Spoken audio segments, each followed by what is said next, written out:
Outbreak, the newest game mode introduced into Call of Duty Cold War Zombies, an engaging and unique twist to the open world formula introduced by Black Ops 4's Blackout that had captivated the community's eye and over the subsequent months had received its own new maps and a main quest. Now, the quests in Cold War have been underwhelming to say the least. Die Maschine was a great opening quest at settling players into the story and world of Cold War, with steps that include building a Dark Ether transmitter, collecting and upgrading wonder weapons, and resurrecting and defending a Megaton while we blow up the base and escape in the nick of time. It's a great opening quest, and while easier than some of BO4's opening quest, left players eager and excited for what was to come. Then came Firebase Z, another underwhelming main quest, one most players could beat on their first try without much fail. Much of the allure of Black Ops 3 and 4's main quest were their difficulty. The hardest part of Drak is defeating the Keeper, a great duel-style boss fight that requires both time, patience, skill, and coordination between players. The hardest part about Firebase Z is not getting bored. Okay, that's a little too harsh. But plenty of players were able to beat Orta on their first try. Now compare that to Nikolai or the Keeper, boss fights notorious for ruining Easter egg runs with their difficulty and level of skill required to do so. Outbreak had some pretty big shoes to fill. Come around late May, the Outbreak Easter egg finally comes out. And oh boy, what an Easter egg. It just makes you wonder, what were they thinking?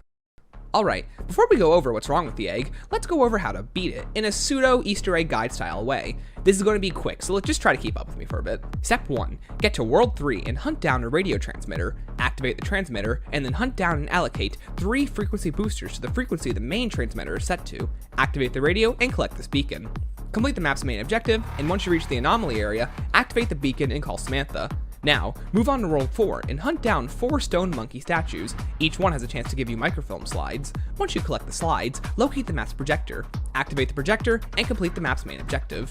And then once you do so, take the beacon to Ruka, where the real quest begins. Head into the missile silo, and make your way from Silo D to the bottom of Silo A to deactivate the lockdown. Watch a cutscene between Samantha and Ravenov, and then you have to track down 3 keycards. Keycard number 1 can be found in the middle of the silos. Run all the way to the back and locate this body lying in the back of the room. Defeat the bloodstained Bargwa among the Bargwa Rush to collect the first key.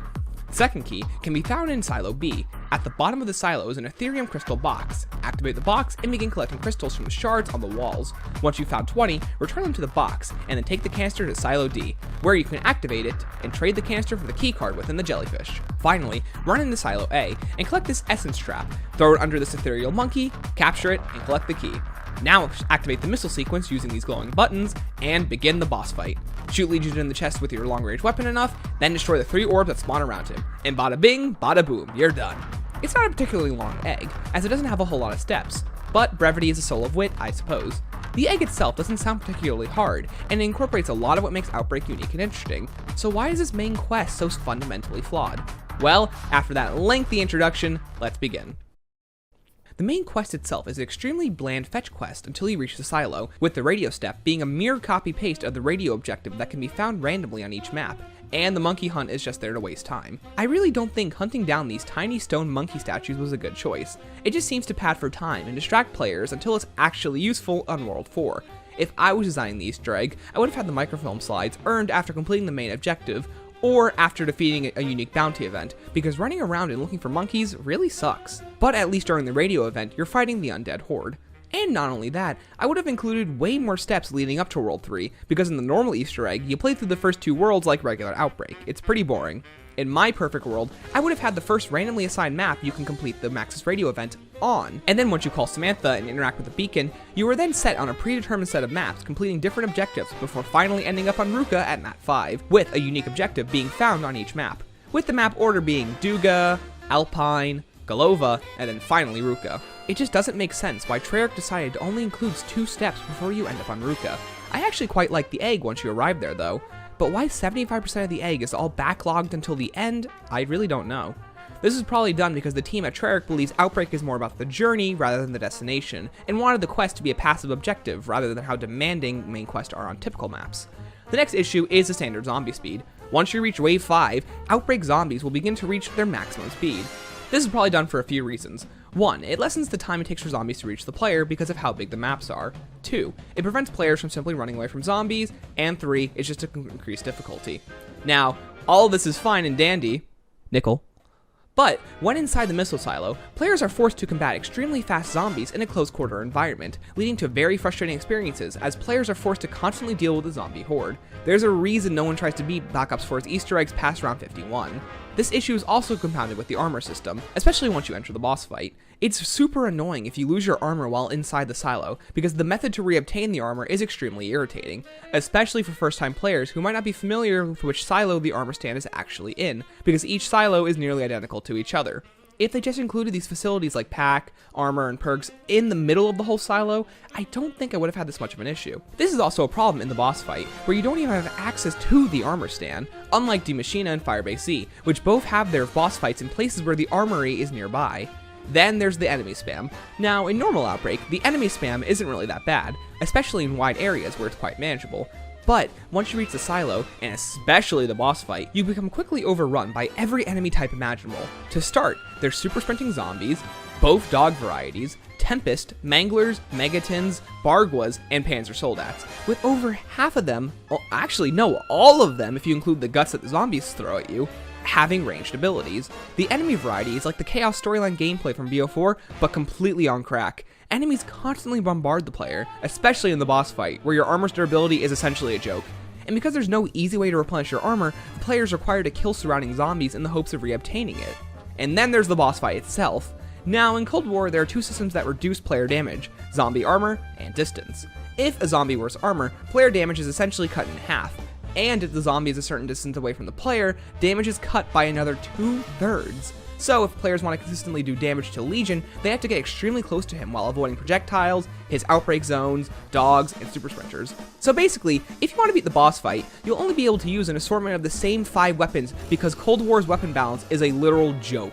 Then there's the perk issue. The best way to beat the boss fight is to basically never go down. If you lose Jug or Stamina Up, or god forbid both, you might as well just give up. And unlike other boss fights like Voyages, Revelations, or even Der Eisendrache, no other map has this many ranged enemies. Like, look at this right here. What else am I supposed to do in this situation? Honestly, beating the Easter egg doesn't feel rewarding. You don't cheer and go, oh cool, the door. Instead you go, fucking finally the door. The Outbreak Easter egg isn't rewarding, and this mostly applies to the boss fight. You need armor to survive because the shield is no longer a system in Cold War, and because you're constantly bombarded by attacks that always whittle away your armor because armor takes priority over the damage, you're bound to lose it to a bunch of ranged enemies like the Mangler. The enemy spam is quite possibly the worst we've ever seen in a boss fight scenario. Again, every enemy in Cold War now sports a ranged ability, especially with zombies being able to throw their guts at you now. And if you played the boss fight, you know how irritating it is once a panzer spawns in, because again, there's no way to control what enemies you fight, so you're forced to take down whatever's wasting your time. Oh yeah, did I forget to mention the timer? As you probably already have seen in the footage I've been playing, there's a total of a 9-minute timer to defeat Legion, the linchpin as to why this boss fight is terribly designed. Now, there's never really been a timer in boss fights in zombies. This allows players to take their time and plan out a strategy to defeat the boss, while taking out nearby zombies and avoiding their attacks. With the Garage Trophy boss fight being the prime example as to why not having a timer is perfect. It gives the player the ability to slowly chip away at Nikolai while planning and improvising strategies as to the best way to take him down.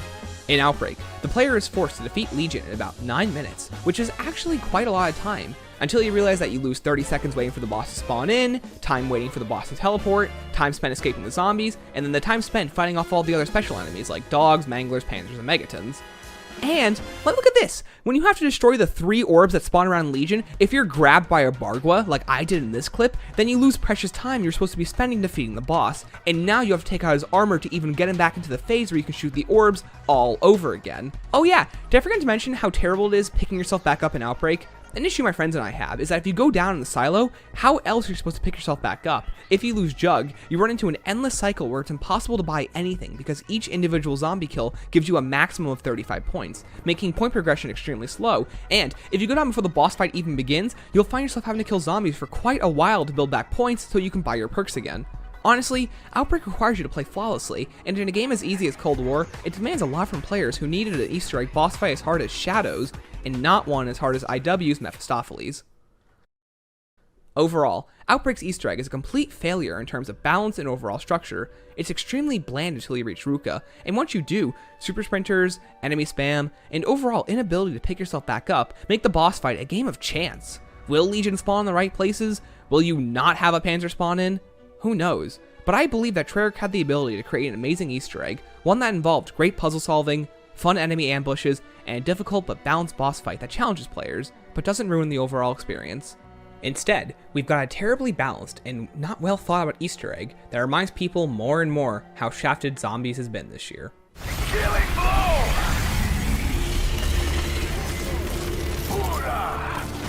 Hatch is clear for missile launch. Good. Send these missiles to the bottom of the ocean. No one should possess such power. Thank you all for watching, and if you like this video, then don't forget to press the subscribe button and become a fellow zombie slayer. Thank you all for watching, and remember, keep on slaying. This is different. Those tempests. What are they doing?